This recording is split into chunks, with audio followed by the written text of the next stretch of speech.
eles acabam lançando novas propostas de evolução para o litoral, né? E questionam algumas das etapas descritas anteriormente por Lamego. Principalmente esses 3 pontos que eu citei aí no slide. Tá? Primeiro, para esses autores, a forçante das ondas ela seria mais preponderante do que as das marés defendida por Lamego. Então, lá no trabalho de Lamego, em 1955, ele dá um peso muito grande às marés na formação desses ambientes costeiros. Já esses autores, eles acham que, eles afirmam que as marés elas têm uma importância secundária, que o principal agente costeiro a influenciar a formação ali daquela região seria a ação das ondas. Uma segunda questão também levantada por esses autores é que esse modelo inicial do Martin, ele não abrange o setor meridional do complexo, né? Ele fala que aquele rio ele se desenvolve cortando aquela baía inicial, forma 2 baías menores, mas logo depois ele fala que o rio ele toma um novo rumo e constrói, né, uma planície costeira na Baía de Campos, né? Então ele não considera ou não trata de forma mais específica essa porção meridional, essa porção mais ao sul da planície deltaica. Ele foca muito na evolução da planície holocênica. Então esse era um outro questionamento trazido por esses autores. E por último, os autores eles contestavam também a possibilidade do desenvolvimento de um delta do tipo pé de pássaro, daquele tipo Mississippi, em mar aberto, como afirmava o Lamego, né? Para esses autores, a grande energia de ondas, né, numa região de mar aberto impossibilitaria a formação de um delta com aquelas características geomorfológicas, né? Então, para se formar um delta do tipo Mississippi, você precisaria de uma área mais abrigada, né, de um local mais protegido para ele se desenvolver, e não seria possível desenvolver um delta com aquelas características em mar aberto, em função da grande energia das ondas. Bom, e aí esses autores, então, pegam essa ideia inicial do Lamego e é baseado, então, né, nessas alterações que o curso do rio teria sofrido ao longo do tempo, nas próprias variações do nível do mar no quaternário para a região. Eles partem de um trabalho mais geral, que trata sobre a evolução da linha de costa no Brasil, que foi o trabalho desenvolvido por Domingues e colaboradores em 1981. Nesse trabalho, o Domingues ele trata da evolução da linha de costa, que pode ser aplicada desde Macaé, no Rio de Janeiro, até o litoral norte, né? Então, Silva, 1987, e Martão, 84, eles pegam esse trabalho de evolução costeira mais abrangente do Domingues e aplicam ele para a região do delta do Rio Paraíba do Sul, considerando aí as alterações do curso do rio, como eu falei, e as próprias variações do nível do mar na região. E aí o Silva, 87, ele propõe um estágio evolutivo, né, para o Paraíba do Sul, marcado por vários momentos, né, que vai aí do momento A, B, C, D, até D, E e até o F, né? E em cada momento esse momento seria controlado aí pela subida e descida do nível do mar e pela deposição ou retrabalhamento de toda a parte ou de apenas uma parte desses sedimentos, né? E ao longo desses momentos, registros dessas diferentes fases acabaram ficando impressos no complexo deltaico do Rio Paraíba do Sul. Então, para esse autor, para o Silva, lá em 87, tudo teria começado no momento A, né, onde as variações do clima após a sedimentação da formação barreiras acabaram moldando os vales hoje observados nessa feição, né? Tanto o que a gente observa de dissecação do relevo na superfície, quanto aquela dissecação que hoje se encontra soterrada na plataforma. Então, num ambiente pós-sedimentação da formação barreiras, como eu falei, a formação barreiras é um depósito sedimentar, mas é um depósito sedimentar mais antigo, semi-consolidado. A partir do momento que ele está exposto, né, às intempéries, ele passa a sofrer processos de erosão, e essas condições climáticas acabam moldando, então, essa superfície sobre barreiras, né? Uma posterior subida do nível do mar, né, teria avançado sobre esses depósitos sedimentares do grupo Barreiras, né, afogando esses vales que tinham sido escavados no próprio grupo Barreiras, erodindo parcialmente esse depósito, né, remobilizando esse material e formando uma linha de falésias que representaria esse máximo transgressivo, esse máximo de elevação do nível do mar. Bom, no momento seguinte, no momento B, caracterizado pelo autor, a gente já passa a ter um outro comportamento do nível do mar. Então, no momento anterior, o nível do mar subiu e esculpiu aquelas falésias, né, nos depósitos sedimentares da formação Barreiras. No momento B, esse nível do mar sofre um rebaixamento, né? A gente tem que lembrar aqui que ao longo do Quaternário, o nível do mar, por diversas vezes, sofreu variações, ora subindo, ora descendo, né?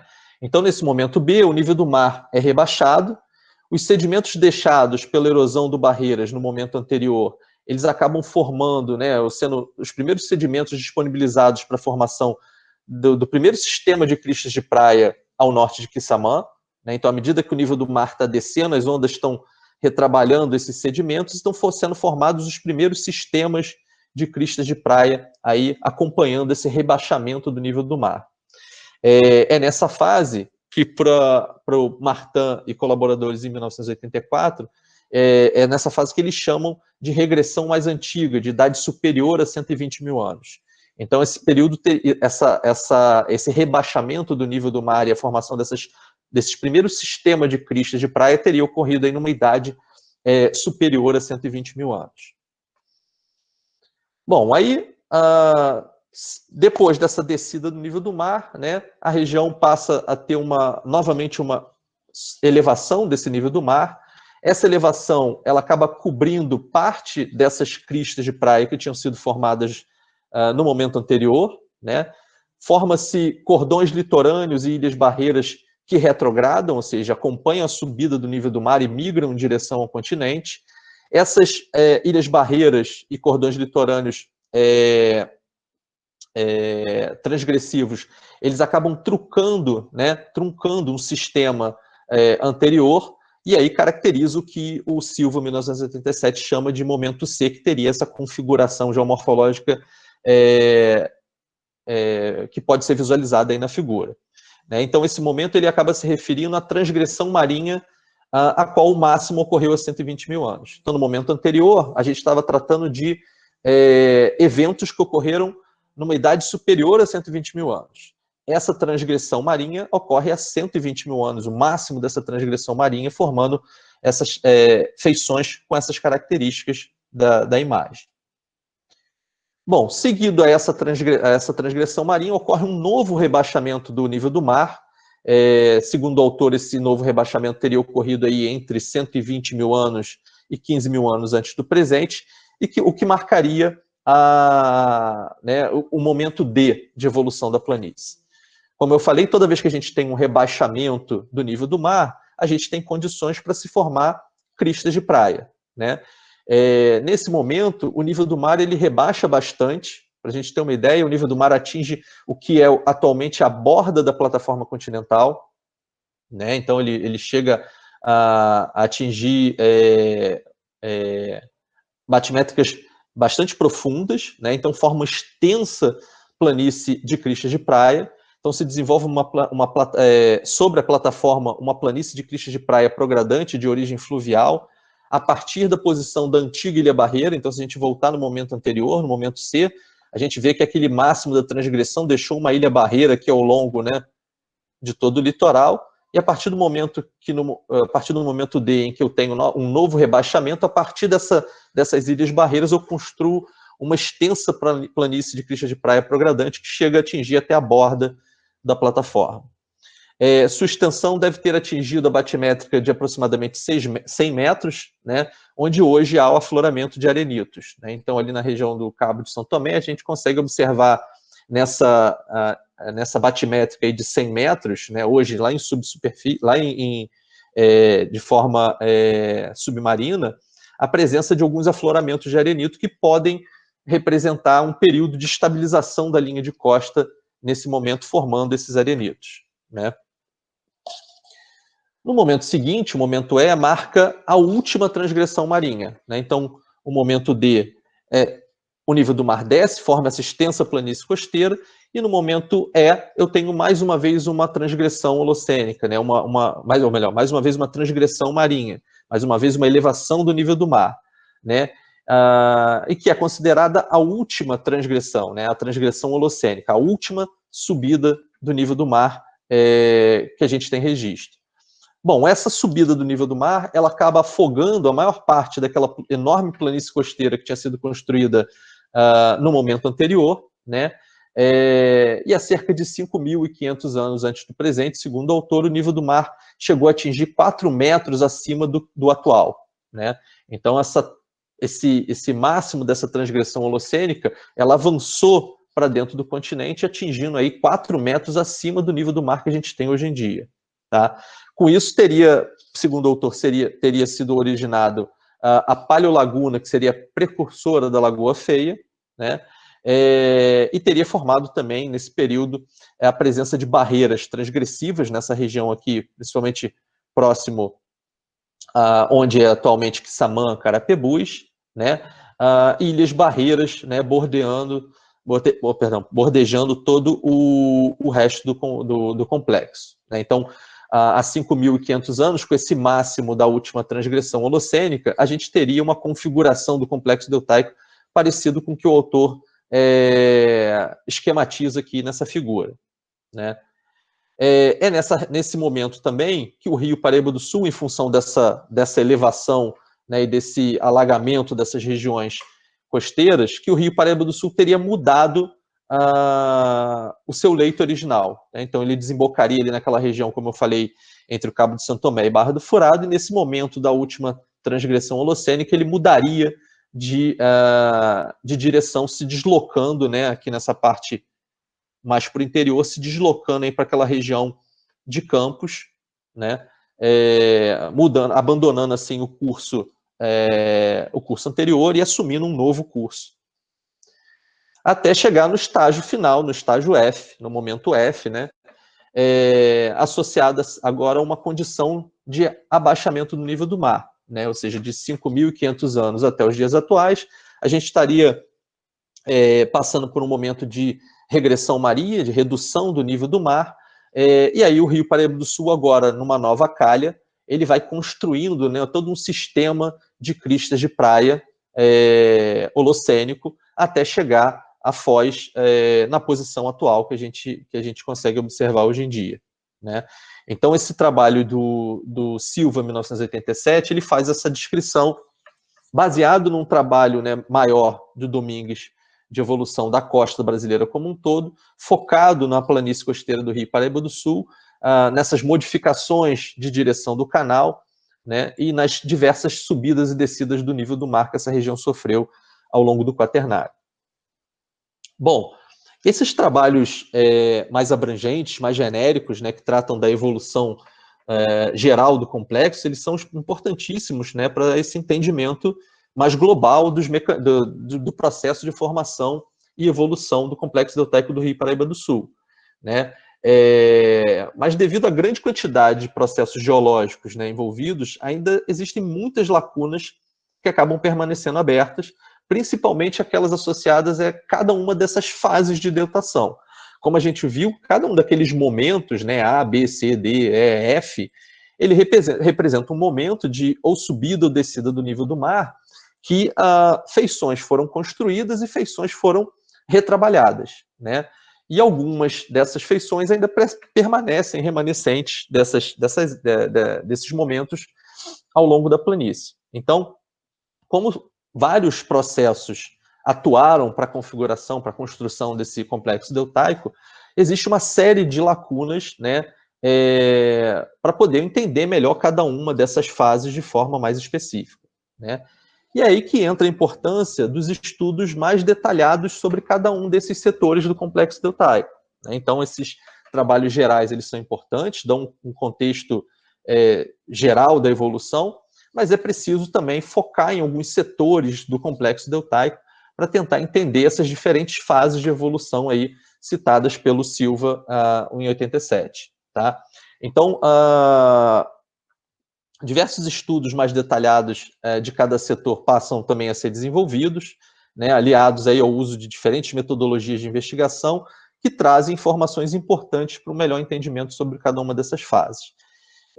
Existem uma série desses trabalhos que se concentraram em pequenos setores do complexo deltaico. Eu vou trazer aqui rapidamente, citar alguns que trouxeram algumas informações relevantes aí nos últimos tempos. Por exemplo, um trecho que era bastante carente de informações era exatamente essa parte pleistocênica do complexo deltaico, né? Se a gente pegar os trabalhos que tratam da evolução do complexo deltaico, a maior parte dos trabalhos eles acabam focando na evolução geral, dando um destaque para a formação do delta atual, né, da porção holocênica do complexo. Então, sempre existiu uma lacuna muito grande relacionada a essa porção mais meridional do complexo, essa porção pleistocênica. E aí, a Rocha, 2014, ela desenvolve a tese dela de doutorado, né, investigando exatamente essa porção meridional do complexo. A partir, então, de análises envolvendo topografia, sondagem, registros geofísicos e geocronologia. Então, agora de posse de um instrumental metodológico, né, bastante robusto, né, e diversificado, esses diferentes setores do complexo deltaico começam a ser mais detalhados, né? E segundo a autora, ela consegue dividir essa planície de cristas de praia pleistocênica em compartimentos associados a distintas condições de oscilações secundárias do nível do mar, hidrodinâmica, né, associada à orientação do próprio canal, a déficit sedimentar, e as variações das condições oceanográficas, principalmente associadas a alterações no padrão de ondas, né? Então, ela identifica vários momentos de formação dessa planície pleistocênica, principalmente a partir das características que ela consegue identificar com a aplicação desses diferentes métodos, né? Então, ela permite identificar morfologias diferentes, sistemas que foram construídos associados a condições distintas, né, de hidrodinâmica fluvial ou de condições oceanográficas, e ela subdivide essa planície aí em 6 setores, né? Eu não vou entrar aqui em detalhes, mas ela conseguiu dividir essa planície em 6 setores, baseado nos dados que ela coletou.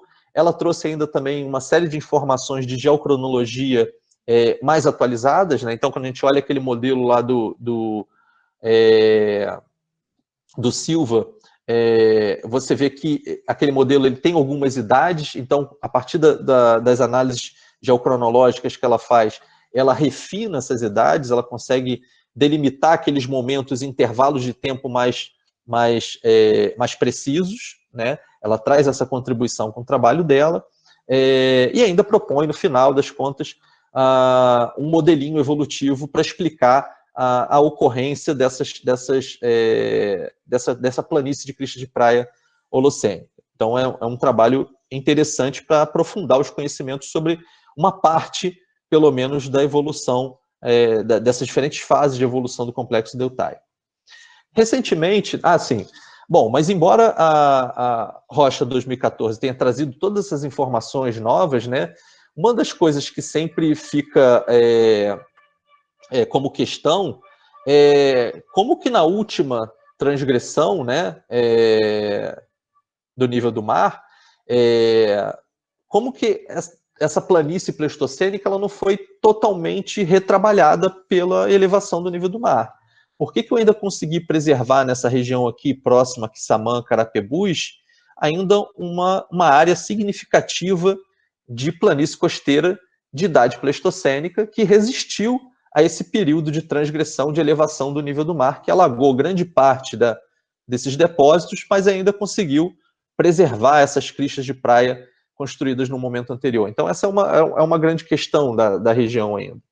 E aí, Carelli e colaboradores, em 2019, um trabalho bem recente, eles realizam naquela região ali ao sul do Cabo de São Tomé, né, uma caracterização dos depósitos subsuperficiais a partir de 4 sondagens profundas, né? Então, eles trabalham com 4 furos de sondagem geológica na região, furos de sondagem profundas, que conseguem atingir o embasamento, né? E os autores apontam que existem diferenças entre as profundidades do topo do embasamento encontrado em cada um desses poços. Ou seja, é como se eu tivesse feito um furo, encontrasse o topo do embasamento numa determinada profundidade, depois fizesse um outro furo e encontrasse o topo do embasamento numa outra profundidade. Então, existe uma diferença, né, nessa região entre a profundidade que eles encontram o topo do embasamento. E eles indicam que esse escalonamento, né, na forma de blocos apresenta um aprofundamento em direção à bacia submersa, né? Então, muito provavelmente, em função de algumas falhas geológicas, esse embasamento teria mudado, né, mexido com essa... ele teria sido alterado, sido mexido, e essas movimentações poderiam ter influenciado os diferentes estilos fluviais e os comportamentos da margem costeira em diferentes épocas. Então, naquelas diferentes fases de evolução, entra mais uma questão, né? É possível que, ao longo do seu desenvolvimento, uma movimentação, né, tectônica ali teria movimentado esses blocos e essa movimentação teria influenciado os depósitos que ficaram acima. Então, uma das questões levantadas é que essas falhas podem ter influenciado na preservação dessa parte do delta. Obviamente que ainda existem muitas questões a serem investigadas, mas é mais uma informação que um trabalho recente trouxe sobre essa porção mais meridional do complexo deltaico. Ainda nessa parte mais meridional, né, ali na região de Quissamã e Carapebus, ainda existem vários trabalhos que se concentram não em estudar a porção pleistocênica que existe ali, mas estudar o que existe de sedimentação holocênica. Embora a grande maioria da região seja composta por planícies de cristas de praia pleistocênicas, então tudo isso que a gente está observando aqui, né, essas cristas de praia cobertas por restinga, né, tanto nessa imagem aqui, no canto esquerdo inferior, quanto nessa aqui de Quissamã, aqui nessa parte mais interior, toda essa sedimentação ela tem idade pleistocênica. Mas essa sedimentação que se desenvolve ao longo da linha de costa, ela está associada a uma sedimentação que está sendo trabalhada atualmente. Então, ela tem idade holocênica, ela é mais recente, né? Então, alguns estudos se concentram a entender o comportamento dessa barreira arenosa holocênica, né? E aí um trabalho que vai ser publicado agora no segundo semestre, né, de Fernandes e colaboradores, na verdade um capítulo de livro, ele apresenta, né, o monitoramento do litoral em diferentes pontos do estado do Rio de Janeiro, e um dos pontos de monitoramento apresentado é exatamente um ponto de perfil de praia localizado nessa barreira holocênica de Quissamã, né?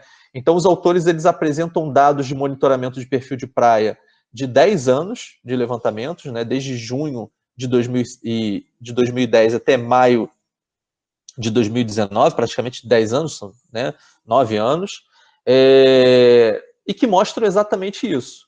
Mostram um comportamento dessa barreira ao longo desse intervalo de tempo. E uma coisa curiosa é a seguinte, eu não sei se vocês prestaram atenção, mas eu falei que na última fase, né, de desenvolvimento, aqui na mudança do momento E para o momento F, né, eu tenho uma mudança do nível do mar, ou seja, no momento F, que é o momento final, o nível do mar está descendo, e toda vez que o nível do mar desce, né, e que eu tenho disponibilidade de sedimentos, eu tenho as condições ideais para formar planícies de cristas de praia, né? E aí, como o rio estava desembocando aqui ao norte, eu formo aquela extensa planície de cristas de praia associada ao delta atual. Mas o nível do mar está descendo ao longo do litoral todo. Mas essa região mais meridional do complexo deltaico, embora nos últimos anos eu tenha, né, nos últimos 5.000, 6.000 anos, eu tenha uma tendência de descida do nível do mar, essa porção litorânea nessa região, ela acaba se comportando de forma transgressiva, ou seja, em vez dela acompanhar a descida do nível do mar, ela migra em direção ao continente, ela retrograda em direção ao continente. Né? E o que dinâmica evolutiva é essa que acabou sendo registrada aqui pelos dados de Fernandes e colaboradores. Né? Se a gente observar aqui, a linha em preto seria a linha mais antiga monitorada, a linha em vermelha a linha mais recente, e a gente observa um deslocamento de toda essa barreira em direção ao interior, né? Inclusive com o transporte de sedimentos aqui da face da praia para o reverso da barreira, sobrepondo, inclusive, o sistema lagunar. Né?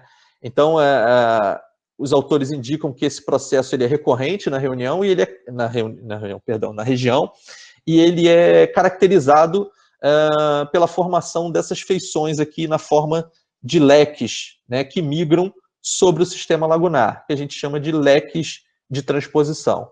Então, sobre a atuação de ondas, principalmente ondas de maior energia, ondas de tempestade, o sedimento é retirado aqui da face da praia e ele é transportado para o reverso da barreira, formando esses depósitos chamados de leques de transposição. Né? Então, segundo os autores, a recorrência desses processos de overwash, de transposição, acaba fazendo com que essa barreira migre em direção ao continente. E uma das explicações para que, mesmo num cenário de redução do nível do mar, eu tenha migração dessas barreiras em direção ao continente, seria a configuração atual de déficit sedimentar nessa região. Então, a partir do momento que o Rio Paraíba do Sul passa a migrar para norte, né, abandonando o antigo curso que desembocava próximo a essa região e agora desembocando na atual Foz, essa região ela passa a receber menos sedimentos, entra em déficit sedimentar, e aí as ondas começam a retirar esse material do continente, e essa barreira holocênica ela acaba migrando para o continente. Né? Então, além dessas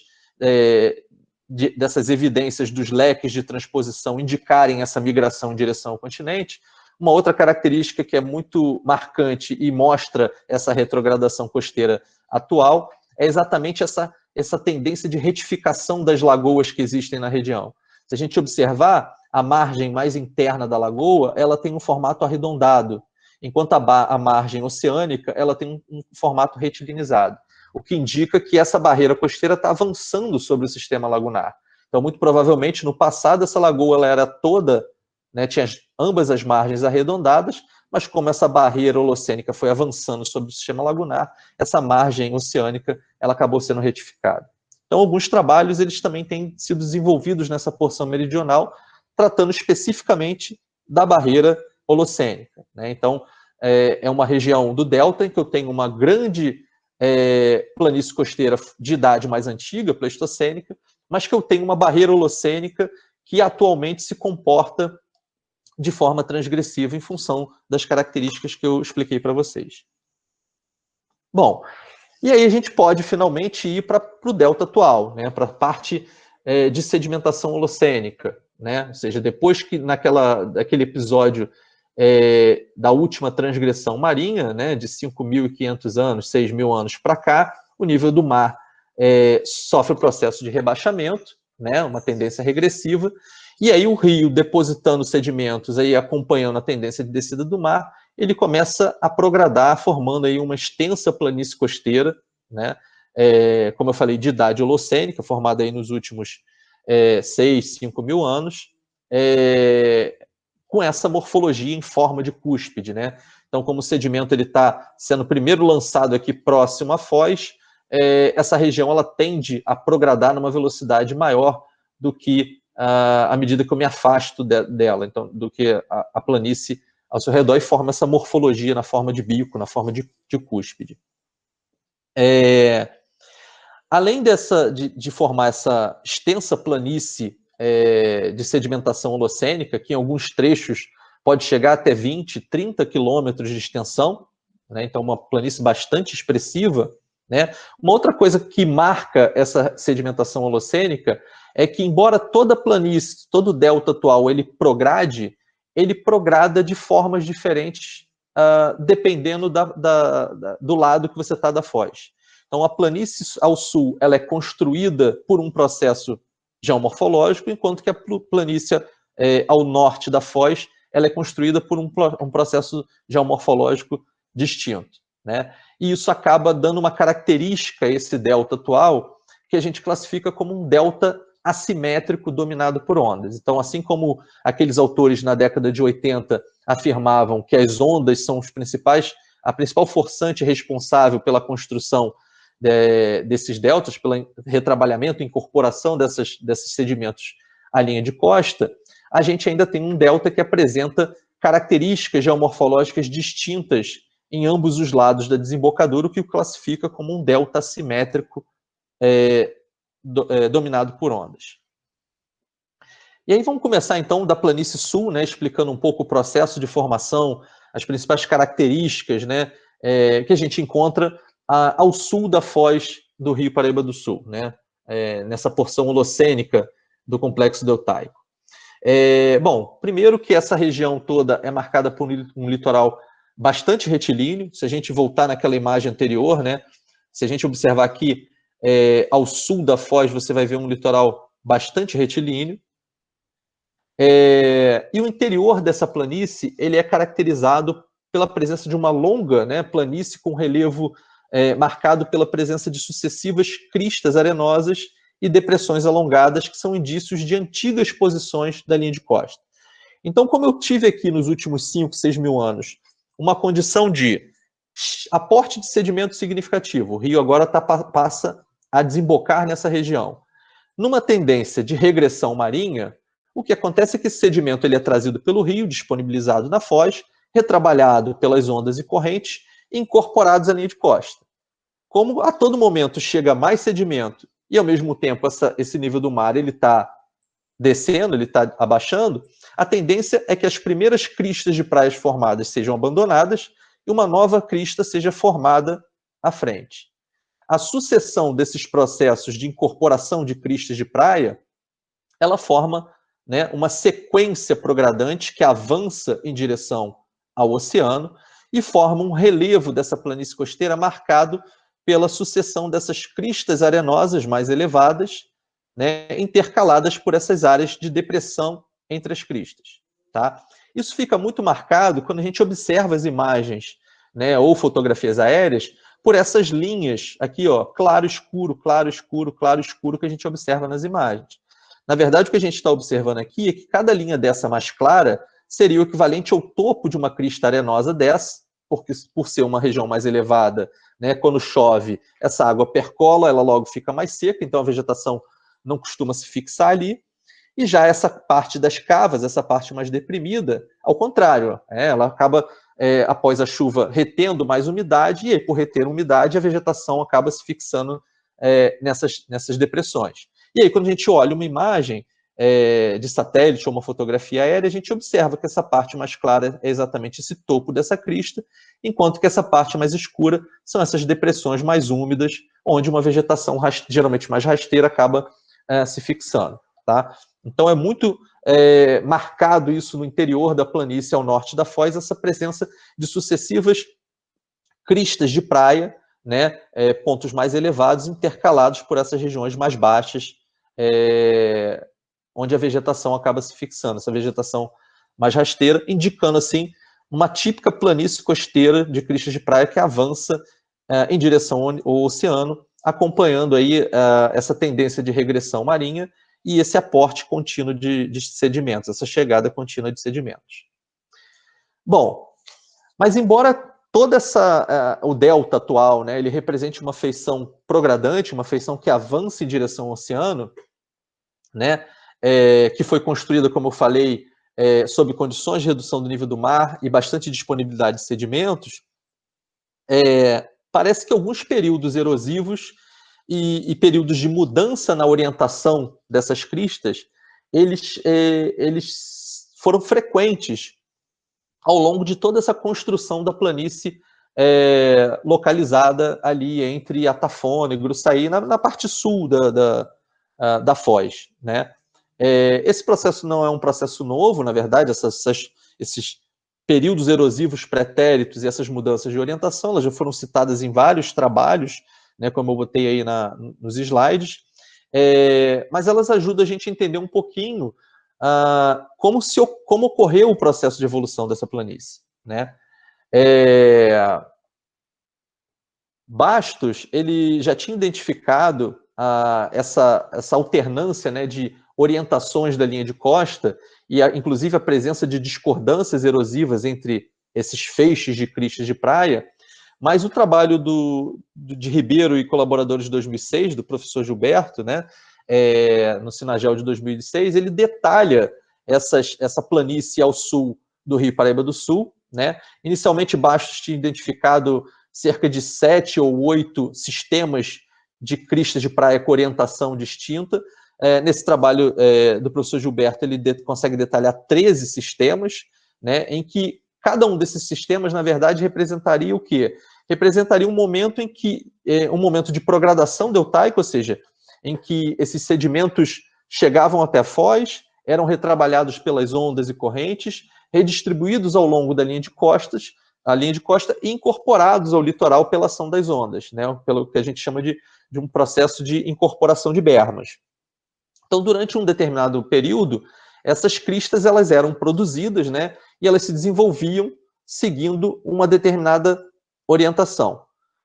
Em algum momento, esse processo de progradação costeira ele era interrompido, se iniciava um processo de erosão costeira, parte desse feixe de cristas de praia era erodido, até que esse processo de erosão costeira ele pararia e continuaria, né, reiniciaria um processo de progradação, mas agora numa outra orientação. Então, na verdade, o que cada faixa dessa, cada feixe desse de cristas de cores diferentes representam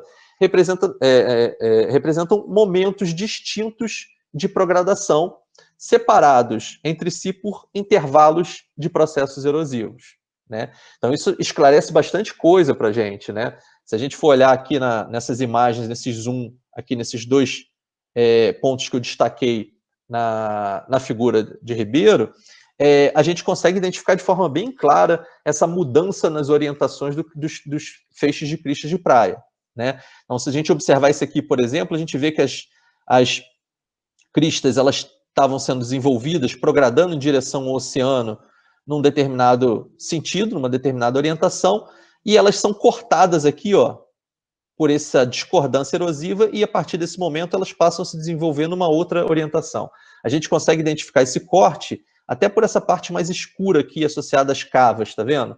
Ela tem uma continuidade longitudinal e ela é interrompida onde cruza essa linha vermelha aqui, que é exatamente uma discordância erosiva. Então a gente observa várias dessas discordâncias erosivas, vários desses feixes de cristas, indicando momentos distintos de progradação da planície, sempre interrompidos por um período de processo erosivo. O que mostra para a gente que, na verdade, o processo erosivo que a gente observa hoje em Atafona, ele é um processo que, ao longo da evolução da planície, ao longo aí dos últimos 5, 6 mil anos, ele é recorrente, né? Como ele é recorrente, ele ocorreu em alguns momentos da formação da planície há milhares de anos atrás, ou seja, muito antes da presença humana na bacia hidrográfica do Rio Paraíba do Sul, produzindo qualquer tipo de alteração na bacia que possa estar relacionada ao processo de erosão costeira. Então, o que a gente identifica com isso é que, se esse fenômeno ocorreu durante vários momentos ao longo da evolução da planície, ao longo de 5, 6 mil anos, esse fenômeno é um fenômeno normal, natural e recorrente ao longo da evolução da planície costeira, né? Outra evidência, né, que permite a gente identificar que esse fenômeno de erosão que ocorre na planície norte, ele é recorrente, é a preservação em alguns pontos da planície de paleodunas, né, como a gente consegue visualizar aqui nessa imagem zoom na parte inferior. Então, tanto aqui onde nesses dois pontos onde essas setas estão indicando, eu tenho a presença de paleodunas, de dunas antigas, que também estão associados a uma discordância erosiva dessa, tá vendo? E aí, se você vai no evento atual, no que está acontecendo hoje no litoral, na erosão lá na praia de Atafona, o que a gente observa é que, exatamente associado ao processo de erosão atual, existe o desenvolvimento mais expressivo de dunas frontais. A gente vai falar disso daqui a pouco. Então, se no evento atual de erosão eu acabo gerando condições para formar dunas frontais mais desenvolvidas, e eu estou achando paleodunas no interior da planície associadas a essas discordâncias erosivas, isso me indica que esse momento foi um momento de erosão costeira durante a evolução da planície ao sul da Foz, né?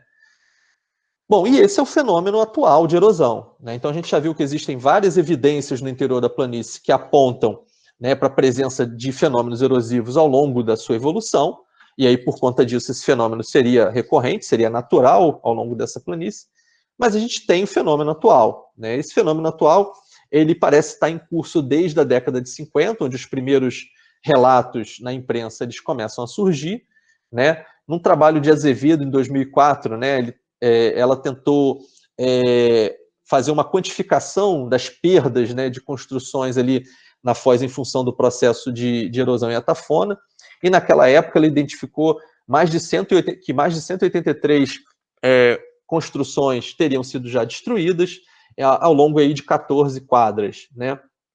Se a gente pensar que esse foi um levantamento feito em 2004 e que esse processo erosivo continua até hoje, então esses números ainda são bem superiores aos apresentados por Azevedo em 2004.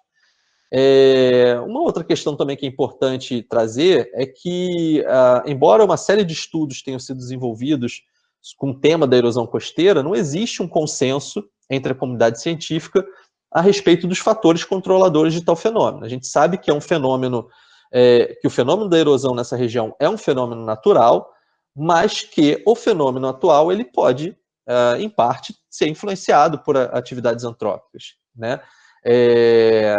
E aí, obviamente, a gente ainda precisa, fruto de investigação, saber qual o peso de cada uma dessas intervenções no evento atual, né? Então, alguns autores, sim, só para a gente ter uma ideia da magnitude, né, dos impactos desse processo atual de erosão, esse é um trabalho de Mello 2018, Mello e colaboradores de 2018, que ele pegou no intervalo aí de 2005 a 2016 e mapeou as estruturas que estavam, as edificações que tinham sido diretamente afetadas pelo processo erosivo e as edificações afetadas indiretamente, né? Então, muitas dessas construções, o mar ainda efetivamente não chegou até elas, mas elas já foram recobertas por dunas, ou já foram desmontadas, né, em função da iminente erosão, e aí ele marca aí nesse período aí de 2005 a 2016 uma quantidade bastante significativa de edificações afetadas pela erosão. Então é um fenômeno bastante expressivo, né, e que causa perdas significativas ao longo desse litoral.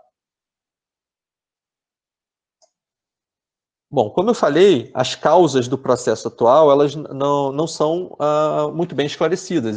Não existe um consenso na comunidade científica, né? Existem vários autores que levantam causas distintas para o processo erosivo.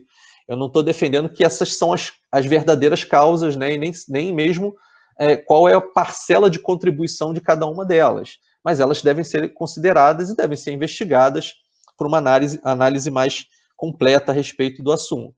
Então, alguns autores indicam, por exemplo, que a presença de barragens, a retirada de água para irrigação, né, para o abastecimento das cidades, teria um papel importante num processo de erosão costeira, né? A gente sempre tem um processo de erosão costeira quando no litoral a gente tem um déficit sedimentar, quando falta sedimento na linha de costa, né? E para alguns autores, o fato de você estar reduzindo a vazão do rio, né, retirando água para a irrigação e para o abastecimento, reduz também a capacidade desse rio de transportar material até a Foz. Outros autores apontam que as barragens também seriam um problema, porque parte desse sedimento que chegaria até a Foz acaba ficando retido nessas barragens, né? A retirada de areia para construção civil também seria uma forma de tirar sedimentos que chegariam na Foz e causar déficit sedimentar, né? Mas existem outros fatores também, como intensificação, por exemplo, dos ventos, né? Os ventos predominantes na região são os ventos nordeste. Existem alguns estudos que apontam que, dependendo do período de El Niño ou Laninha, você tem uma maior ou menor intensificação dos ventos, que pode se refletir numa aceleração do processo erosivo na linha de costa, né? A própria ação erosiva das ondas, né?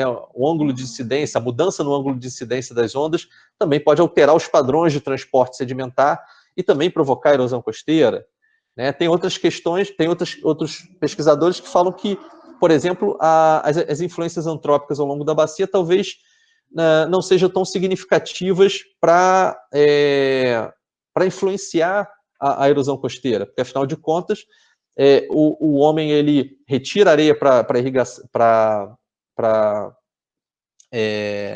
construção civil, ele diminui o fluxo do rio, mas desmata também as margens do rio, e ao desmatar as margens do rio, deixa um solo mais exposto, mais sedimento entra no rio, então a ação antrópica também funcionaria no reverso, né? Ela diminuiria a chegada, teria ações que diminuiriam a chegada de sedimento na foz, mas teriam outras que poderiam aumentar a quantidade de sedimentos que chegam na foz. Então, na verdade, não existe um consenso sobre as causas da erosão. É muito provável que o fenômeno atual de erosão costeira, na verdade, ele seja uma conjunção de fatores, né, tanto com influências de algumas dinâmicas naturais, mas com algumas influências também de atividades antrópicas ao longo da bacia. E aí, para a gente ter uma ideia da magnitude, né, do quanto esse processo erosivo aí, ao longo dos últimos 60 anos modificou o litoral, né, esse mapa produzido né, por mim e por outros coautores, que vai ser publicado agora no segundo semestre, ele mostra exatamente nesses últimos 60 anos, em termos de área, a quantidade de sedimento que foi remobilizado dessa linha de costa, o quanto esse litoral mudou morfologicamente, né? E mostra um outro processo interessante que ao longo atua nessa planície ao sul também, que é, enquanto eu tenho a atuação de um severo processo erosivo aqui nessa região de Atafona, eu tenho um processo de progradação costeira contínuo, no mesmo intervalo de tempo, nessa proximidade aqui de Gruçaí, né? Como se parte desses sedimentos que são erodidos aqui em Atafona sejam transportados pela deriva litorânea em direção ao sul, incorporados à praia aqui nessa região costeira de Gruçaí, né? Então, a partir dessa análise dessas imagens e tudo mais, né, foram gerados não só esses mapas, mas uma série de outros dados associados à dinâmica costeira que permitiram a gente quantificar os processos que ocorreram em diferentes intervalos de tempo aí nos últimos 60 anos, né? Então, isso mostrou para a gente uma área bastante expressiva, afetada tanto pelo processo de erosão atualmente em curso, quanto pelo processo de progradação, ou seja, uma detecção de mudanças na linha de costa bastante significativa, onde as taxas médias de erosão linear também ficaram bastante altas para esse intervalo aí de 60 anos, né? Então, a média de recuo da linha de costa nesse trecho em vermelho foi de 164 metros, isso a média, né? Já no trecho em verde aqui, de progradação, 166, né? Com taxas médias de velocidade média de erosão em progradação aí na ordem de 2,5 metros por ano, né? O que torna essa região bastante dinâmica, né? Se a gente for olhar a variação linear máxima que eu observo, tanto na área de erosão quanto na área de progradação, né, aqui para o intervalo de 54 a 2009, determinados trechos aqui que estão sofrendo erosão tiveram um recuo aí de quase 300 metros, né, em relação ao litoral de 1954. Já a progradação que ocorre aqui em Gruçaí chegou aí a 226 metros.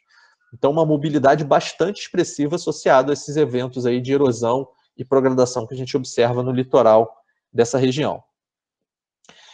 Recentemente, Rocha e colaboradores de 2018 ainda observaram em estudos também desenvolvidos nesse trecho do litoral norte fluminense uma interação entre a praia e a duna frontal que reflete o comportamento da linha de costa. Então, na verdade, o desenvolvimento de dunas frontais nesse setor erosivo e nesse setor progradante, ele vai acabar sendo influenciado pelo comportamento da linha de costa.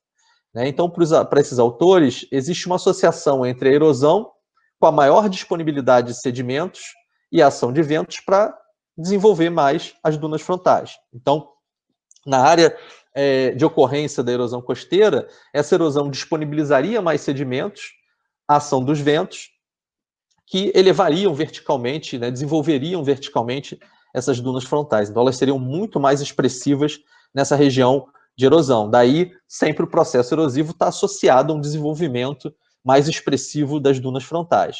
Quando a gente caminha em direção ao sul, a gente observa que em Gruçaí já é o contrário, né? Em Gruçaí você teria formação de cristas de praia, né, naquela característica típica progradante, a partir da incorporação de bermas, o que levaria ao posterior capeamento eólico sobre essas cristas recém-criadas.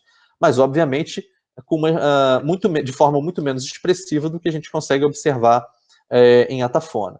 Se a gente olha os dados apresentados por esses autores, a gente consegue identificar isso muito bem ao longo de 5 perfis de praia que eles monitoraram ao longo dessa área, né? 2 mais perto da Foz, um numa porção mais central, né, entre Atafona e Gruçaí, e outros 2 ali mais próximos de Gruçaí, né? E a gente observa isso. Primeiro que a gente observa aquele comportamento evolutivo erosivo nos perfis mais próximos da Foz, né? Então a linha azul, ela representa a linha de costa em abril de 2005, enquanto em vermelho ela representa a linha de costa em dezembro de 2016. Então a gente vê uma franca movimentação dessa linha de costa em direção ao interior, um franco processo de erosão costeira, de retrogradação da linha de costa. Nesse perfil 6, que é ainda próximo à Foz, mas um pouco mais ao sul, você observa também de forma bem nítida esse processo de erosão, mas associado a isso, a um desenvolvimento vertical dessas dunas frontais bastante expressivo e também um deslocamento dessas dunas em direção ao interior do continente. Então, uma outra questão também levantada pelos autores é que parece que essas dunas elas migram em direção ao continente, acompanhando a migração da linha de costa em direção ao continente pelo processo erosivo. Então, as casas que estão aqui nessa zona de erosão, primeiro elas são soterradas pelas dunas, né, e depois elas são derrubadas pelo processo de erosão costeira efetivamente. Então, para os autores, uma região central, eles conseguem identificar uma certa instabilidade, e na porção mais ao sul, ali em Gruçaí, já o fenômeno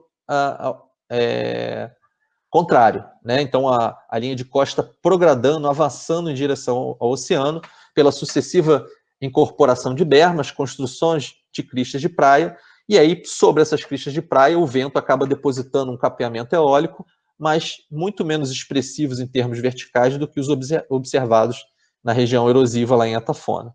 Aqui a gente tem uma foto, uma fotografia aérea de 2005, e aqui em rosa, em vermelho, está plotado as dunas em 2016. Então toda essa parte aqui frontal, ela já foi erodida, disponibilizando também sedimentos para a elevação altimétrica dessas dunas, que migram, por sua vez, sobre as construções, acompanhando aí o recuo da linha de costa. Bom, então esses são só alguns, né, dos fenômenos que ocorrem na planície ao sul da Foz do Rio Paraíba do Sul. A gente podia ainda citar aqui uma série de outros fenômenos, como, por exemplo, as consequências da interferência antrópica na construção do Porto do Açu, né, em que ponto isso pode modificar a dinâmica da linha de costa, uma série de setores mais específicos da planície sul, né, que foram formados nessas diferentes fases de progradação, formando lagoas, né, em diferentes momentos. Então a gente podia detalhar mais esses eventos. Muitos estão sendo estudados, ou já foram estudados, né, mas são muitos eventos aqui para a gente destacar. Eu preferi dar destaque a esses eventos da erosão e da progradação, que são os mais expressivos na planície sul. E aí a gente pode ir para a planície ao norte da Foz, né, que é uma planície que acaba também apresentando, né, uma sucessão de cordões arenosos, só que nesse caso agora com limites, larguras e extensões variáveis, e diferente do que é observado na planície sul, essa planície ao norte, ela apresenta entre esses cordões arenosos terrenos topograficamente mais baixos preenchidos por sedimentação lamosa, né, onde é comum a gente encontrar pântanos, lagos e manguezais. Né? Então, nessa região aqui, representada por essa parte mais escura da imagem, seriam esses terrenos topograficamente mais baixos, né, preenchidos por lama. Esses terrenos mais baixos, que estão mais próximos ao litoral, estão sob a influência das variações de maré e são recobertos por vegetação de manguezal. Mas à medida que toda essa planície costeira ela prograda, ela avança em direção ao oceano, a tendência é que essas regiões elas fiquem cada vez mais afastadas do litoral, fiquem mais para o interior, né? E aí essa vegetação de mangue ela vai sendo substituída por outro tipo de vegetação, uma vegetação mais associada a brejos, a pântanos, né? Intercalando essas depressões, a gente encontra essas áreas mais claras, que seriam essas cristas arenosas. E aí essa configuração, que parece ser bastante diferente do que a gente observa na planície ao sul, ela vai ser decorrência do desenvolvimento de um sistema de um sistema de barreiras arenosas, né, do tipo barreira com uma laguna no reverso, que vai ser responsável pela progradação do litoral nessa área, né? Então, enquanto na planície ao sul, o processo responsável pela progradação da planície é a sucessiva incorporação de sedimentos ao longo da costa, né, que a gente chama de incorporação de bermas, formando sucessivas cristas de praia, na planície ao norte da foz, eu vou ter esse processo de progradação a partir da incorporação de sistemas do tipo barreira-laguna, ou seja, eu incorporo uma barreira arenosa à costa, mas ela acaba represando no seu reverso também um sistema lagunar. Então, na verdade, essa sucessão de depressões e cristas, cada depressão dessa seria um antigo sistema lagunar que foi incorporado junto com esse sistema barreira com uma laguna no reverso. E aí vamos tentar entender um pouquinho melhor como que esse sistema acaba se desenvolvendo e evoluindo. Na verdade, essa morfologia diferenciada da planície norte acabou estimulando o desenvolvimento do meu mestrado, né, nessa região. E a gente partiu do pressuposto, né, dos trabalhos que já estudavam a formação de spits, de pontais arenosos em regiões deltaicas, associados à formação de barreiras inicialmente submarinas, né? Ou seja, um acúmulo de sedimentos formariam barreiras arenosas ainda debaixo d'água, né, submarinas, que tendem a evoluir verticalmente, a emergir, e depois a se desenvolver longitudinalmente ao longo da costa e serem incorporados ao continente, formando aí aquele sistema barreira com uma laguna represada no reverso. Então, vários autores se dedicaram a estudar esse desenvolvimento desses spits em áreas deltaicas, né? Eu citei alguns deles aí. E um especial, né, o Dan e colaboradores em 2011, ele propõe um modelo para o desenvolvimento dessas barreiras associadas à foz do rio Danúbio, né? E esse modelo dele envolve fluxo fluvial, a atuação de ondas, transporte de sedimentos e alterações morfológicas em diferentes escalas, associando ainda mecanismos de retroalimentação, ou seja, de chegada constante de sedimento. Ou seja, todas essas características que ele usa no modelo dele para estudar o desenvolvimento desses spits, desses pontais arenosos no Rio Danúbio, eles estão presentes também no delta do Rio Paraíba do Sul e ajudariam a explicar o desenvolvimento daquele sistema barreira-laguna ao norte da foz, né? Então, para o Dan, lá no Danúbio, essa sedimentação trazida pelo rio seria depositada na foz, ainda em subsuperfície, ela formaria bancos arenosos, né, aqui submersos.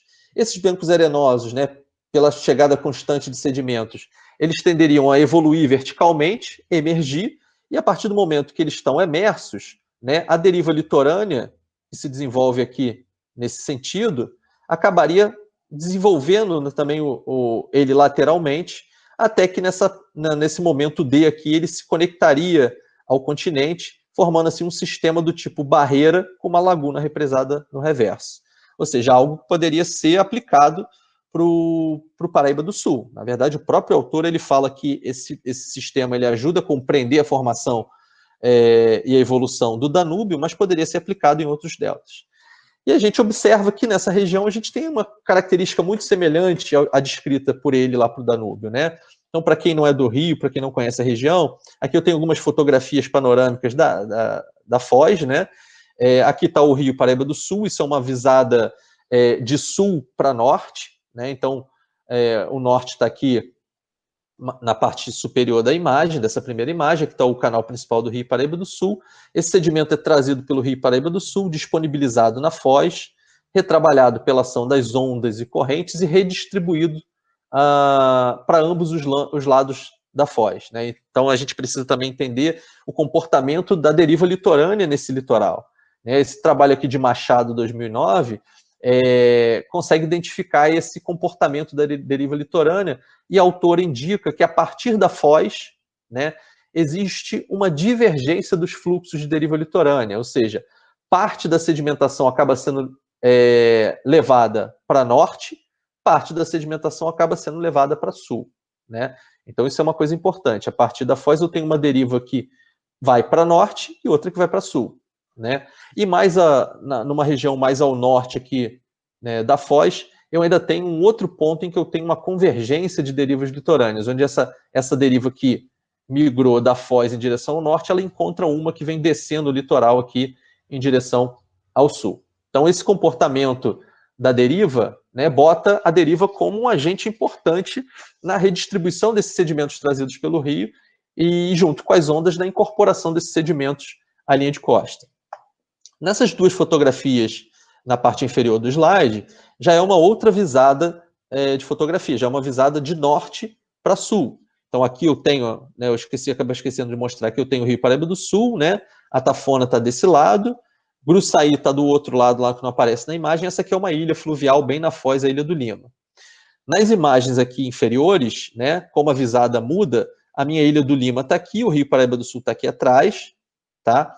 E esse aqui é um pontal arenoso que está se desenvolvendo a partir da extremidade norte da Ilha do Lima. Então, esse sedimento ele seria trazido pelo rio, disponibilizado na foz, retrabalhado e redistribuído pelas ondas e correntes, e parte dele é levado em direção ao norte. Essa parte que é levada em direção ao norte, primeiro forma ali próximo à foz uma série de barreiras desconectas, uns bancos de areias desconectos, que é possível da gente identificar através da quebra das ondas aqui, ó. Tá vendo? Como ele é um banco de areia, uma parte mais elevada, as ondas acabam quebrando sobre eles. Como essa região ela tem essa deriva, né, da foz de norte para sul, e ainda tem a atuação dos ventos, que são predominantemente de nordeste, essas barras submersas elas vão sendo influenciadas, vão sendo empurradas em direção ao norte e, ao mesmo tempo, em direção ao continente. E eles acabam sendo conectadas aqui nessa extremidade aqui, mais ao norte da Ilha do Lima, onde elas acabam emergindo, ficando acima do nível da água. E aí, a partir do momento que elas ficam acima do nível da água, essa deriva litorânea que ocorre aqui no litoral de sul para norte, ela acaba promovendo o desenvolvimento longitudinal desses spits, desses pontais arenosos. Tá? Então, é um modelo muito semelhante ao modelo do Dan de desenvolvimento desses pontais. À medida que esse pontal vai se desenvolvendo, ele cresce bastante até se conectar num outro ponto do litoral mais ao norte e represar uma lagoa no seu reverso. Né? Então, enquanto isso ainda não é efetivamente uma lagoa, ele não está conectado ao litoral, isso é um braço secundário do Paraíba do Sul que desemboca aqui ao norte. Tá? Mas depois que esse pontal arenoso ele se conecta ao continente, ele acaba formando um ambiente lagunar, um ambiente do tipo barreira com uma laguna no reverso, semelhante ao que o Dan descreveu lá no Danúbio. E a gente consegue observar a dinâmica desse pontal quando a gente pega uma comparação, uma sequência temporal de imagens, né? Então, eu fiz um trabalho em 2010, né, na verdade, nesse trabalho da minha dissertação, em que eu peguei algumas imagens, né, algumas fotografias aéreas e imagens de satélites para os anos de 2000, 2004, 2007 e 2008, onde eu tive a felicidade, na época que eu estava fazendo a pesquisa, de eu exatamente pegar um momento dessa mudança de morfologia desse litoral. Então, aqui no ano de 2000, a gente observa, né, de forma bem destacada o desenvolvimento desse spit, desse pontal arenoso associado aqui à extremidade norte da Ilha do Lima. Então, mais uma vez, aqui eu tenho o Rio Paraíba do Sul, o canal principal, desembocando aqui, né, nas proximidades da Tafona.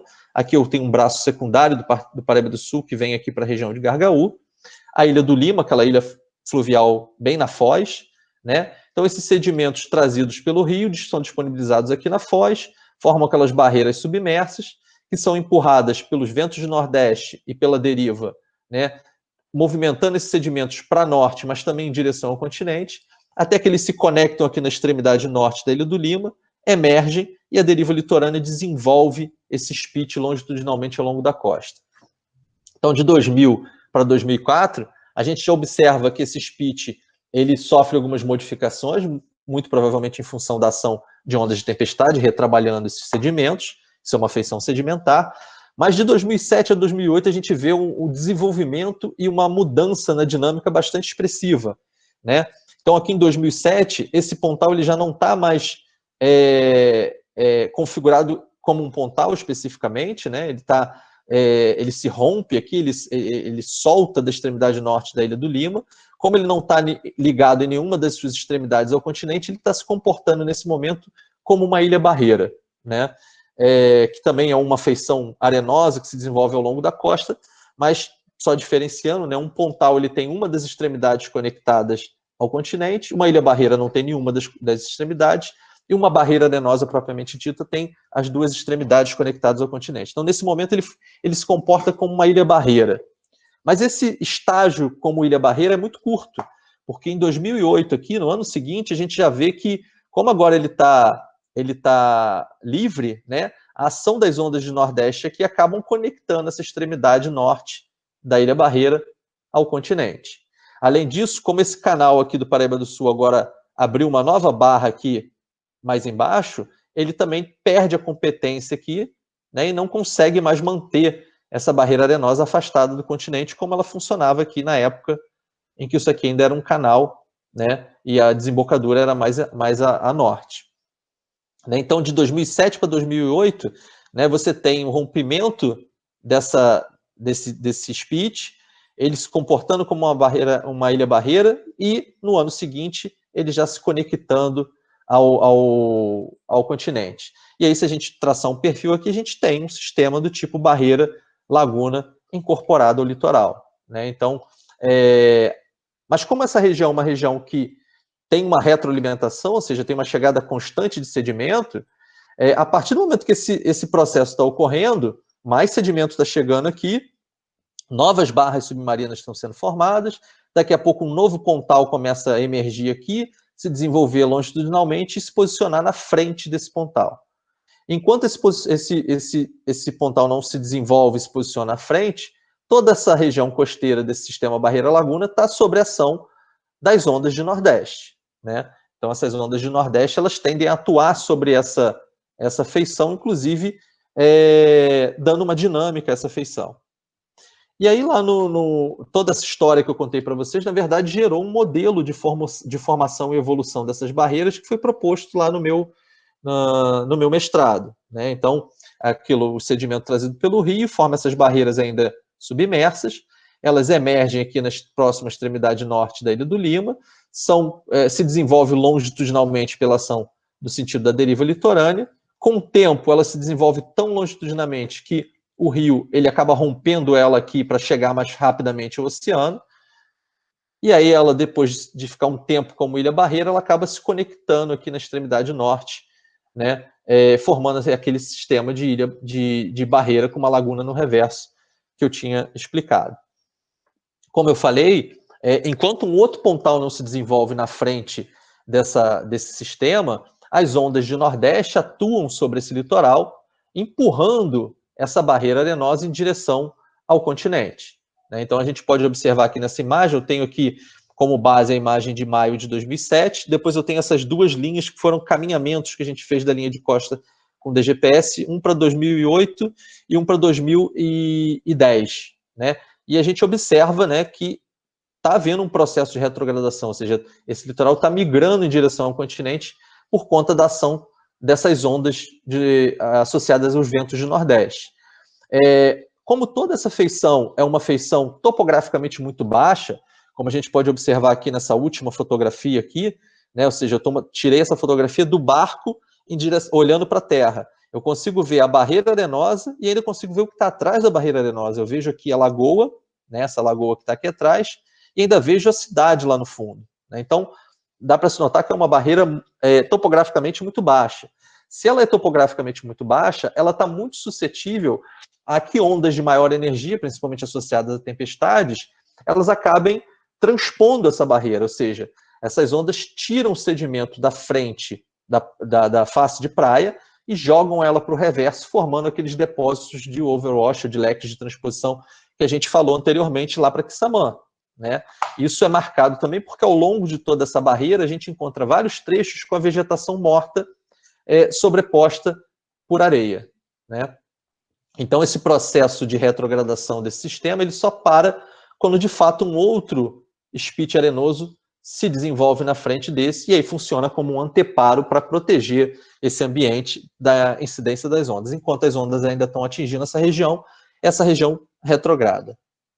Né? Isso pode ser observado no período da pesquisa, onde a gente fez esse monitoramento aí de 2008 a 2010, onde a gente observa que essa barreira ela foi progressivamente migrando para o interior, né? Gerando essa retrogradação. E aí, se a gente olha agora uma imagem, né, que eu peguei no Google Earth Pro de janeiro de 2010, a gente vê que aquela proposta de evolução que eu fiz lá no meu mestrado, que realmente ela segue, né? A gente tem a continuidade do processo, porque, afinal de contas, os sedimentos estão chegando continuamente a partir da foz, e a gente vê que aqui na frente já está se desenvolvendo um outro pontal já bastante expressivo, né? Nessa época do ano dessa imagem, que foi um período de cheia, né? O rio estava bem cheio, você vê que esse pontal aqui que vinha até aqui, esse pontal, essa antiga barreira arenosa aqui, né, que estava incorporada ao continente, ela foi parcialmente retrabalhada, tá vendo? Ficaram só alguns vestígios que ainda tinham vegetação aqui, mas já tem um outro pontal se desenvolvendo aqui na frente. A tendência é que ele continue se desenvolvendo e proteja o anterior, e aí, à medida que essa região ficar mais estabilizada, essa região, essa lagoa, ela vai, por ser um ambiente mais de baixa energia, ela vai comatando, o sedimento fino vai sendo depositado, daí o acúmulo de sedimento lamoso, e depois essa região vai ser preenchida, vai ser ocupada por manguezal, já que está próximo ao continente, sob a influência aí da variação de maré. Bom, depois de compreendido essa dinâmica desses eventos atuais, né, surgiram outras questões que acabaram me motivando a desenvolver o meu doutorado, né? A questão principal era, bom, o processo atual eu entendi, eu sei como que ele está funcionando, mas desde quando essa morfodinâmica que hoje ocorre no litoral, ela vem ocorrendo? Ela está em curso há quanto tempo? Né? Será que ao longo desses últimos 5.000 anos, 6.000 anos, eu sempre tive o mesmo processo? Né? Será que é possível identificar no interior da planície evidências morfossedimentares, ou seja, tanto na morfologia quanto nas camadas depositadas de sedimento, de que um processo semelhante ao que ocorre no litoral atual veio ocorrendo ao longo da formação da planície? Então, a nossa ideia era, basicamente, de investigar isso no doutorado, né? Investigar se eu poderia afirmar que toda a evolução daquela planície se deu pelo mesmo processo que ocorre atualmente. E aí a gente fez uma série de levantamentos de dados, né? Assim como a Thaís utilizou lá, a Rocha 2014 utilizou lá na porção pleistocênica, né? A gente usou topografia, a gente usou sondagem, a gente usou datação, a gente usou bioindicadores para tentar reconstruir a paleogeografia dessa planície costeira e entender, né, de fato como que se deu essa evolução, né? Em termos de topografia, a gente fez uma série de perfis topográficos ao longo de toda a planície. Então, se a gente observar aqui, a gente foi desde os sedimentos lá do Grupo Barreiras até a praia atual. Isso aí dá quase 20 quilômetros de planície costeira. A gente fez vários perfis topográficos extremamente extensos, né? Aqui eles estão comprimidos, porque tem 20 quilômetros comprimidos num gráfico, então eles estão com exagero aí. Mas a gente fez vários perfis longos, né, topográficos, alguns com 1,5 km, 2 km de extensão continuamente. E a gente pôde identificar, lá no interior da planície, algumas feições que morfologicamente são muito semelhantes às que a gente observa na região mais próxima à linha de costa atual, né? Como eu falei, próxima à linha de costa atual, a gente observa cristas de praia com uma depressão no reverso preenchida por lama, ou seja, uma crista de praia com uma antiga lagoa que já está preenchida por lama. E aí, quando a gente pega, por exemplo, alguns dados de topografia aqui, logo à frente da Lagoa do Campelo, nessa região aqui, né? Então aqui está a Lagoa do Campelo, que é bem lá no interior da planície, né? Você vê, isso aqui tem 20 quilômetros, aqui eu estou em 4 quilômetros, 6 quilômetros, né? A gente consegue identificar algumas feições que parecem com essas feições observadas próximas ao litoral, principalmente essas depressões entre cristas de praia. E essas depressões, a gente fez sondagem nelas, elas também estão preenchidas por lama, né? Ou seja, muito parecido com o que a gente observa associado ao evento atual, né? A única diferença encontrada foi que a distância, né, a largura dessas depressões, ela parece, a distância entre as duas cristas ou a largura dessas depressões, elas são menos expressivas do que as encontradas atualmente, né? Enquanto a largura dessas áreas mais deprimidas, elas têm hoje em torno aí de 500 e poucos metros de largura, essas feições mais para o interior, ela tem a metade disso. E aí foram outros dados que ajudaram a gente a tentar entender um pouco por que embora eu tenha morfologia semelhante, por que as mais atuais são muito mais expressivas do que as antigas, né? São muito mais largas do que as antigas. Sérgio, Gilberto. Oi, fala, Gilberto. Falando demais, né? Não, pera aí, Sérgio, está ótimo, está muito bom. E você é bom demais na descrição de tudo. Mas é porque eu não sei se as pessoas vão poder ficar depois das 18 horas. E a gente tem 15 minutos para 18 horas, e eu não sei a expectativa das pessoas presentes das perguntas, né? Então é só alertar você um pouquinho, que a gente vai ter que ter uns minutos aí para perguntar. Eu estou bem no finalzinho, acho que tem 2, 3 slides, aí já acaba. Tá ótimo, beleza. Vou correr, qualquer coisa, se alguém tiver dúvida, depois eu explico. Então, só para explicar, né, aqui, por que essas feições aqui próximas ao litorais parecem ser mais expressivas, tá vendo? Mais largas dos que as que eu identifiquei no interior, né? A gente fez datação, né, por luminescência, e a gente identificou, né, o esperado, que era uma tendência dessas cristas de praia serem construídas seguindo a tendência de descida do nível do mar. Mas como a gente tinha, né, essas datações e tinha distância entre essas datações, a gente também pôde calcular as taxas de progradação, porque afinal eu tinha a distância horizontal entre as datações e o intervalo de tempo decorrido entre elas. E aí eu calculei as taxas de progradação ao longo da planície.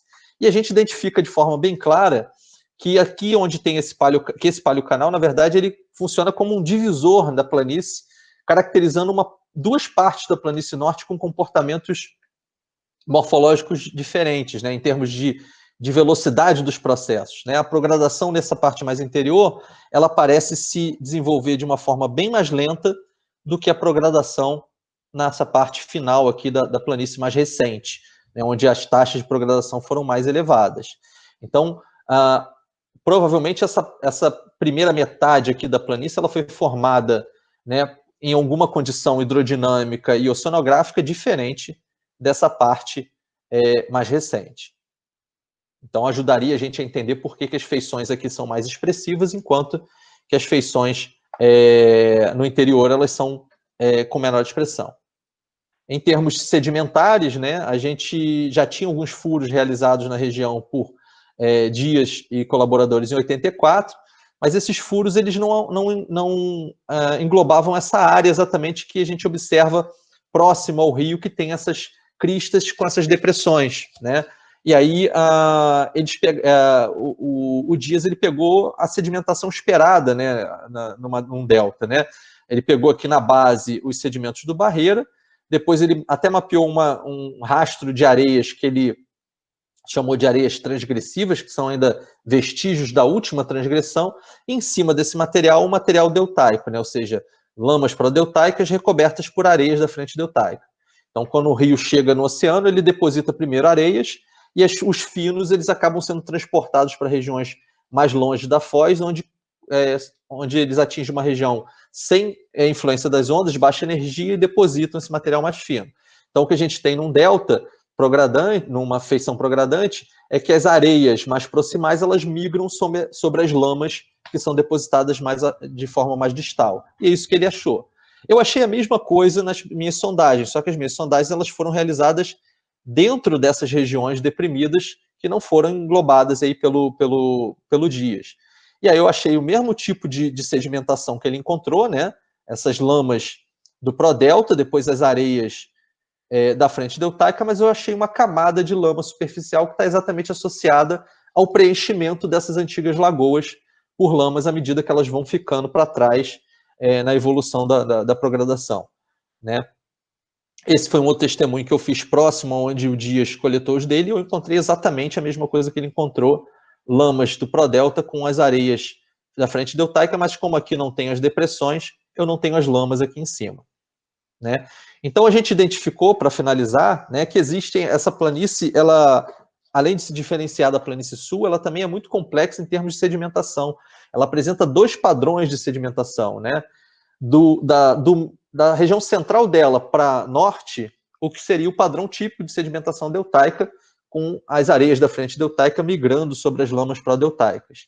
E na parte mais proximal ao canal, pelo desenvolvimento daqueles sistemas barreira-laguna, eu acabo tendo também essas lamas prodeltaicas, sobre elas depositadas as areias da progradação da frente deltaica, mas no topo o preenchimento dessas lagoas, né? Só que com características diferentes em termos de espessura dessas camadas, como a gente viu, as taxas de progradação foram distintas, né? No interior é diferente das taxas de progradação próxima ao litoral. Bom, o que isso nos mostra, na verdade, é que isso é uma região extremamente rica, né, em ambientes litorâneos, muito diversa. Como eu falei, o maior desafio era tentar sintetizar todo esse período evolutivo aqui, por isso eu peço enormemente desculpas aí pelo avanço da hora, mas que ainda deixam muitas lacunas a serem preenchidas, o que vai permitir aí que muitos trabalhos ainda sejam desenvolvidos e muitas gerações de pesquisadores ainda trabalhem com o Complexo Deltaico do Rio Paraíba do Sul. Agradecer mais uma vez ao Gilberto, né, a Unifesp, ao Observatório de Dinâmica Costeira, deixar o meu contato, né, e desculpa mais uma vez pelo estendido da hora, estou à disposição de vocês. Obrigado, Gilberto. Sérgio, não tem que pedir desculpa nada, porque todo mundo ficou, desde o começo aqui, muito atento ao que você trouxe aí. O que é bacana é ver a maturidade que você alcançou durante essa sua trajetória, né, com pesquisa aplicada. Todo mundo aqui se deu conta do trabalho também, do esforço de trabalho de campo, que acompanha as investidas, né, e o custo disso, né, o CNPq, CAPES, o governo federal brasileiro, de modo geral também o Estado do Rio de Janeiro, enquanto FAPERJ, né, possivelmente nos bastidores dando esse suporte todo, né, e um pesquisador que está aflito, né, como o Sérgio, no sentido de ter vontade de ainda pesquisar muita coisa, e os alunos que são alunos do Sérgio, na PUC do Rio de Janeiro, e pessoas que foram alunos na UF, como foi o Renan Gomes, o Bruno Bartel, Thaís Rocha, né, o Tiago, que eu esqueci o sobrenome, tem o Tiago Pereira, essa turma aí, essa safra de alunos da geografia da UF foi bem bacana no sentido da carreira acadêmica, né? Eu não vou me estender, já fiz uns elogios ao Sérgio, mais uma vez, por conta da que ele trouxe o conteúdo e a análise da escala também de tempo e do espaço, né, envolvendo o Delta do Paraíba do Sul. E aí vou deixar agora o microfone aberto, temos 18 pessoas presentes, incluindo eu e o Sérgio. Vou deixar o microfone aberto, a pessoa se inscreve agora e pode fazer perguntas aqui, ou fazer algum comentário a respeito do conteúdo que o Sérgio trouxe para a gente agora. Não sei quem são essas pessoas, que a maioria eu não conheço, andei olhando aqui as pessoas que estão conosco, né? Não conheço, talvez sejam alunos seus, Sérgio, não tenho certeza. Mas aí eu deixo aberto aqui perguntas para o grupo aí que está presente conosco. Alguém tem alguma pergunta? Eu no chat eu estou acompanhando aqui. Eu só peço desculpas que no começo eu estava no celular, não pude gravar, mas eu gravei, eu perdi 20 minutos do começo e comecei a gravar a partir de um determinado momento. A gente vai ter o material disponível no site do Observatório. Lembrando que o Sérgio também deu uma palestra ontem, junto com a Thaís Rocha, no canal do YouTube, lá do LAGEF, né, o Laboratório de Geografia Física da UF, né, eu acho que o nome é esse. Isso, com o mesmo tema. Mesmo tema, eu vi lá, do Lamego até os tempos atuais, né. Lá eu dividi, né, aqui eu falei tudo, talvez por isso que eu tenha me estendido um pouquinho mais. Desculpa. Não, mas foi ótimo, Sérgio, foi ótimo, porque a gente teve um panorama na visão de escala, na visão temporal, você trouxe uma contextualização, uma conjuntura lá do passado que eu digo que é importante a gente ter os clássicos que pesquisaram essa região. A gente não pode esquecer do grupo que se empenhou lá no começo de trabalhar essa região aí, esse norte fluminense, o sul do Espírito Santo, né? Olha, a Aline está dizendo aí, ótima palestra. O pessoal do Peru aí, ó. Tem. Do Lima, do Peru, muito legal. Esse Mauro Palomino, ele está em todas as palestras do Observatório. Ele bacana. Ele trabalha com pesquisa lá no Peru. Tem o James Libero, né? Você está acompanhando aí também, né? A Suzana... Estou dando uma olhadinha aqui. A Suzana Arruda é uma frequente, a plateia frequente da gente aqui. Ela sempre está animada demais, né? Então, são pessoas aí que estão presentes conosco, né? E eu estou vendo que as pessoas estão meio inibidas de perguntar, né? Mas eu acho que no campo, Sérgio, do panorama rápido que você trouxe, realmente o conteúdo vai muito além disso, em termos de esforço da sua parte como pesquisador. E eu também botei uns links aí, alguma coisa sobre erosão e atafona para as pessoas conhecerem também. E é isso, Sérgio. Eu agradeço novamente a você, o empenho seu. Eu já imaginava, não estava acompanhando muito detalhes do que você estava fazendo no Complexo do Paraíba, do Delta, né? Mas eu acho que a gente já tem aí uma geração nova de professor, né, que se consolidou e com novos e com alunos que virão aí. A juventude está chegando, novos alunos, possivelmente algumas alegrias você já deve ter tido com alunos aí interessados nesse assunto e com um perfil assim de muita animação.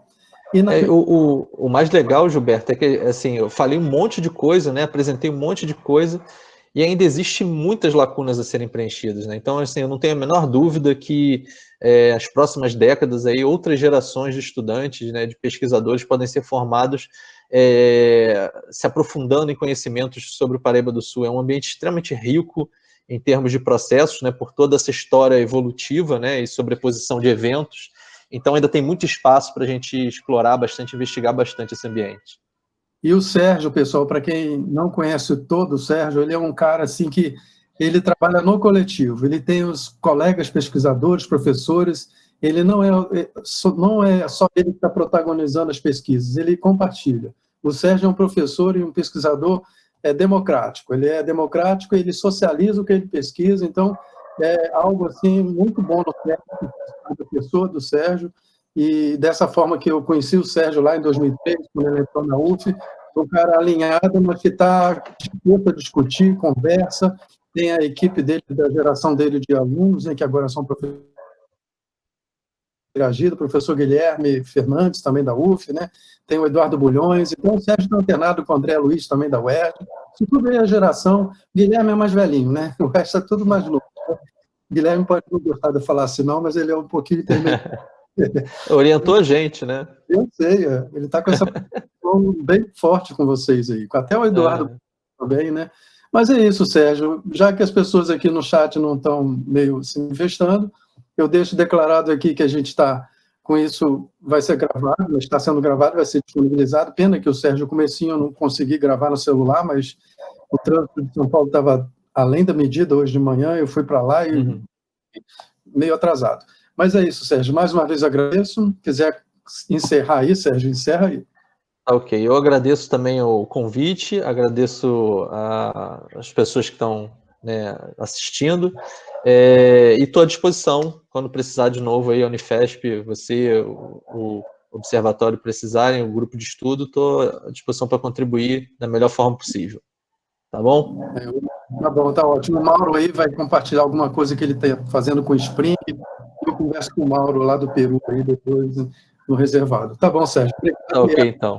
Um abraço. Um abraço, gente. Tchau, tchau. Foi um prazer. Tchau, tchau.